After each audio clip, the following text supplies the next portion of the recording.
Hello students, coming to our next lesson, part 2, the Shahnai of Bismillah Khan. Now, here some pictures are given, people with various instruments,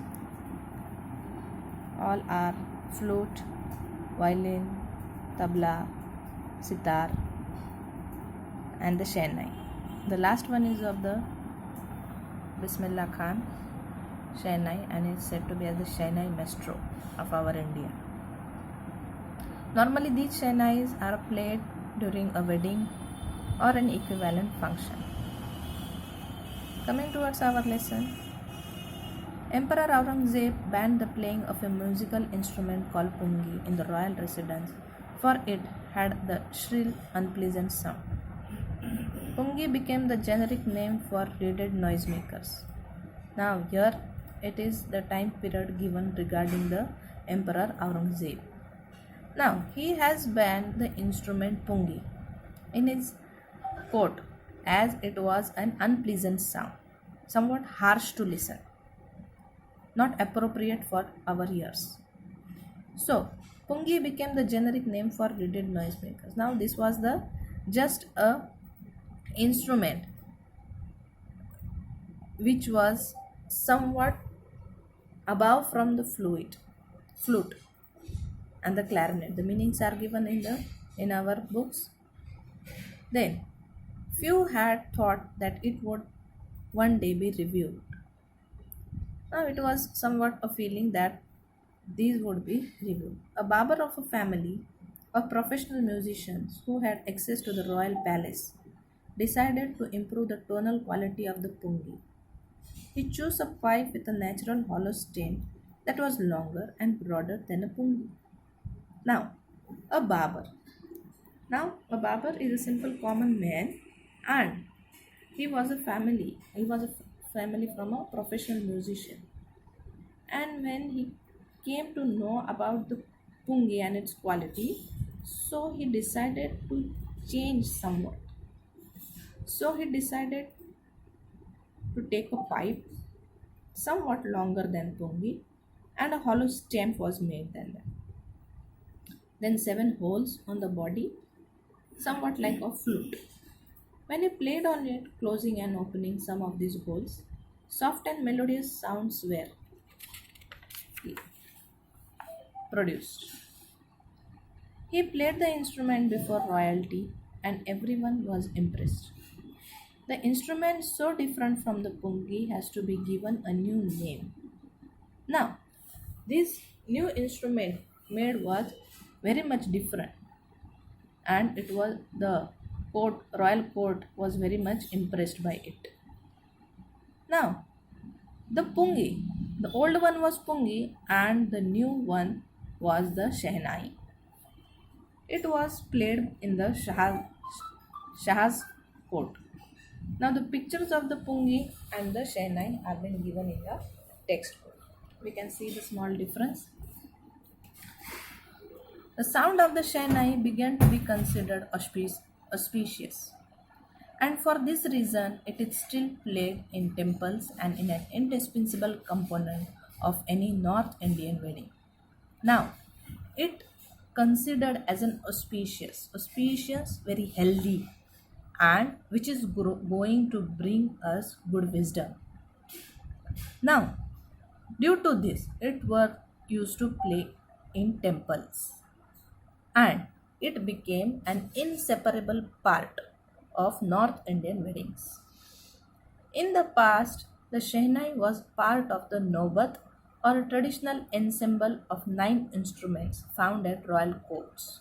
Now, during the kings and rulers' times in the courts, it was taken as a important part, Shehnai, as one of the 9 instruments played in the courts for the entertainments or for the ragas to play in the courts.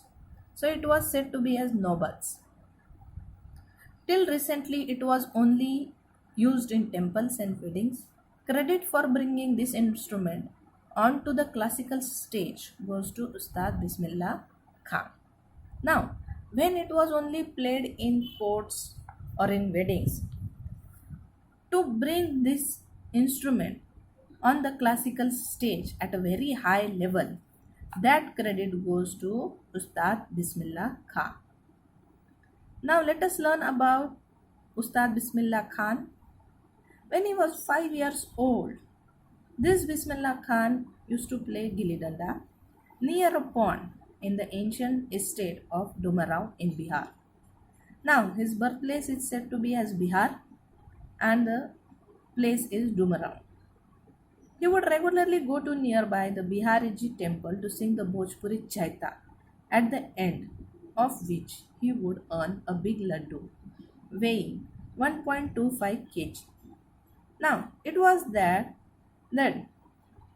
oftenly after his work he used to go and sing a Bhojpuri folk song which is given as Chaita, and it was so good that after that he used to earn a big laddu by the Maharaja as a prize. It used to weigh as 1.25 kg. Now, this happened 80 years ago.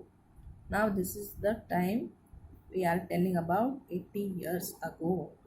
And the little boy has traveled far as he has earned the highest civilian award as the Bharat Ratna. He was born on 21st March 1960. Bismillah belongs to a well known family of musicians from Bihar. Now he belongs to Bihar, and his father, grandfather, they all were very good musicians at Chennai. His grandfather Rasul Baks Khan, Shehnai Nawaz of Bhojpur King's Court, father Paigambar Baks, other ancestors, they were also great Shehnai players. The young boy took to music early in life. By looking all our elders in our family, he also had the fond of music very early in life.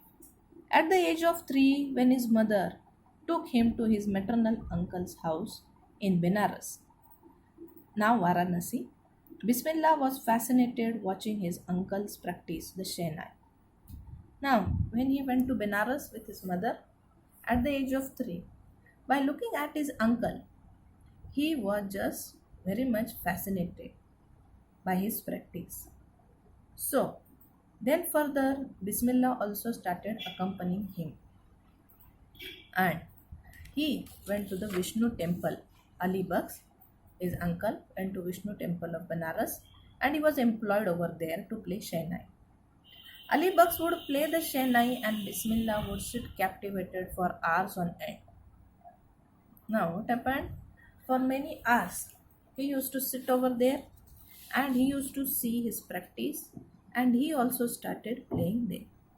Slowly, he started getting lessons to play the instrument and would sit practicing throughout the day.